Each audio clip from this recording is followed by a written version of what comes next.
A quiet kind of defiance. In a town where a man's worth is measured by what he hides, one lawman chooses to stop running. This is a story of quiet defiance, of love that doesn't ask permission, and the kind of strength that doesn't bend. Welcome to Secrets Under Stetsons. Chapter 5, Lessons in Control. The wind kicked dust down Main Street, a dry whisper across wooden porches and boot-scuffed steps. Elijah stood near the blacksmith's post, arms folded tight across his chest, jaw clenched. From across the way, he watched Liam walk out of the feed store with a sack of oats slung over one shoulder, sleeves rolled up, shirt clinging to his back with sweat. Every move Liam made was fluid, unbothered, confident in that quiet way that got under Elijah's skin. Not for what it was, for what it stirred, what it made him want to do. Elijah turned before their eyes could meet. It was getting harder to pretend nothing was brewing beneath the surface. And it wasn't just heat or curiosity. It was something hungrier. Something that twisted in Elijah's gut and made him reach for control like a man slipping down a slope. He walked back toward the jailhouse, every step deliberate, forcing his breath steady. There were things he knew how to command: his voice, his hands, the law. But his thoughts? His body? Those had started turning against him the moment Liam Prescott set foot in Sheridan. Later that afternoon, a fist fight broke out behind the saloon. Elijah heard the shouts first, then the sound of fists hitting flesh. By the time he pushed through the back alley crowd, Liam was already on top of another man, older, red-faced, bleeding from the nose. "Break it up!" Elijah shouted. Liam didn't move. "Now!" The command cracked across the alley like a whip. Liam froze, chest heaving, knuckles red. Slowly, he pushed off the man beneath him and stood, jaw tight. Elijah stepped between them. "What the hell happened?" The other man spat blood.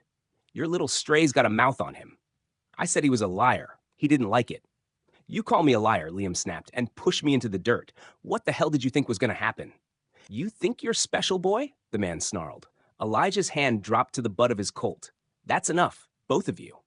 He looked at Liam, eyes narrowed. "Go cool off, now." Liam didn't move. His chest was still rising and falling like a bellows. Elijah stepped closer. "I said now." Their eyes locked, hot, dark, full of the kind of fury that only comes from something deeper than a scuffle. Then Liam turned without another word and walked off down the alley, leaving a wake of tension in his path. That night, Liam didn't go home. He showed up at Elijah's cabin after sunset, silent and storm-eyed. Elijah heard the knock, slow and deliberate. He opened the door and saw the bruise blooming across Liam's cheekbone, sweat still clinging to his brow. "I'm not here for a sermon," Liam said. "Didn't think you were," Elijah replied. Liam stepped inside. The door closed behind him, heavy as judgment. They stood in silence, just breathing, just looking. Then Elijah moved.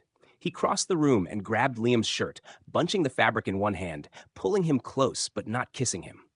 Not yet. His face was inches from the boy's, heat between them like kindling waiting on a spark. "What the hell are you trying to do to me?" Elijah growled low. "I don't know," Liam whispered. "But it's working." Elijah's breath shook. His grip loosened, his hand trailing down the front of Liam's chest. "This is a bad idea," he muttered.